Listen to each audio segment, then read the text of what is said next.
Okay, are you ready? Here's what we're going to do.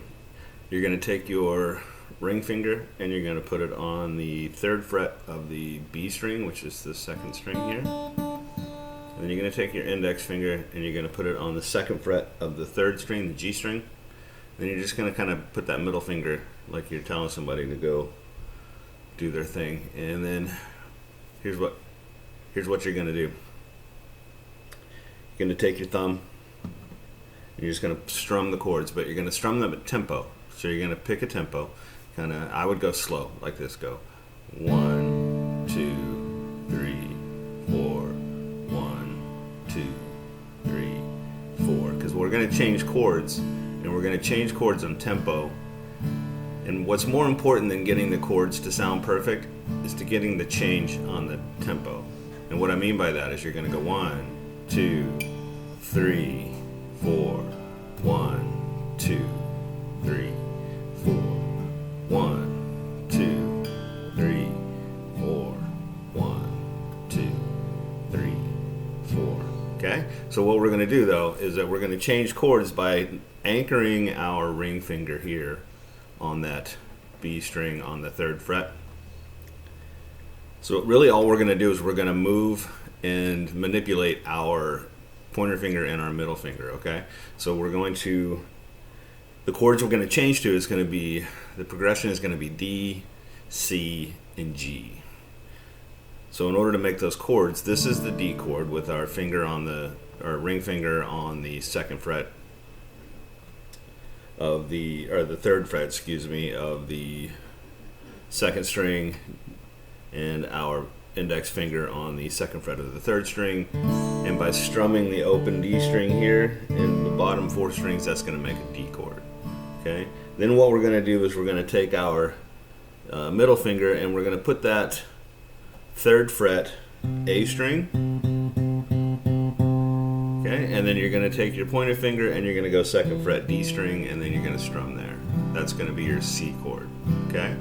And then for the G chord, we're just going to take those 2 fingers and just move them up to the 5th and 6th strings consecutively. Okay, so just like that. Okay, it's the same shape as your C, you're just putting it on the 5th and 6th string. Okay, so from the 4th and 5th string to the 5th and 6th string, like that. Okay, so you can slow this video down if you need to, or just practice those chord shapes. But the thing that, these are the chords for Sweet Home Alabama. Right, this is how they play it. They go.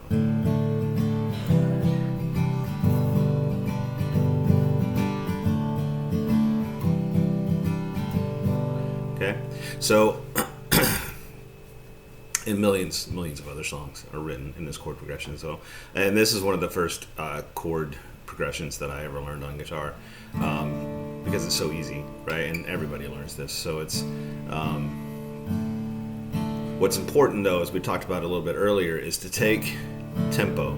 So I know you said that you are a human metronome, which is great. You got to have the internal tempo, right? But I recommend tapping your foot. So find a tempo and then strum your thumb along with your foot, and don't change that. Don't stop because you missed the chord or your fingers aren't in the right place. Don't stop. Because what will happen is that you'll just always be constantly stopping, and you don't want to do that. What you want to do is you just want to pick a tempo. You want to stay with that tempo, and then eventually your fingers will just start landing in the right spot. So don't freak out if it buzzes or you don't get the right chord. Just play it. Okay, so what you're going to do is you're going to go 2 counts on the D, okay, and then you're going to go 2 counts on the C, okay, and then you're going to go 4 counts on the G. And what do I mean by counts? What I mean is you're going to go 1, 2, 3, 4, 1, 2, 3, 4. You're going to go 1, 2, 3, 4, 1, 2, 3, 4, 1, 2, 3, 4, 1, 2, 3, 4, 1, 2, 3, 4, 1, 2, 3, 4.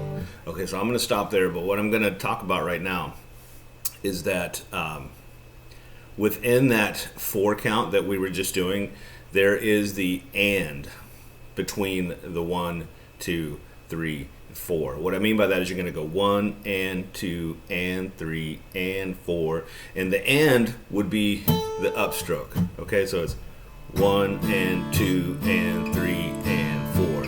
Now the reason the and is important is because you're going to change your finger position on the and. So it's 1, it goes 1 and 2 and 3 and 4 and 1 and 2 and 3 and 4. But if you're not comfortable playing the upstroke yet, you don't have to. You're just thinking in your mind when you're counting. It's 1 and 2 and 3 and 4 and 1 and 2 and 3 and 4 and 1 and 2 and 3 and 4 and you can see that when I get to the and, that I'm already moving my fingers, and that's on my fretting hand, and that's what's important to get you to being able to synchronize your left hand and your right hand for the being on tempo. So what I mean is that when you play your 1, you're there already. You're not going 1 and getting your fingers there. You're not stumbling over it. It's 1 and 2 and 3 and 4 and 1 and 2 and 3 and 4.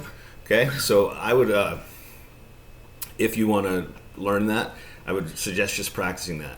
And then once you've got those down, you know, once you're working on that and you got it down and you're working on that tempo and you're doing the 1 and 2 and 3 and 4, all that, then just start changing the chords working on getting the chords in different movements, right? So instead of going D, C, G, go C, G, D, or go G, C, D.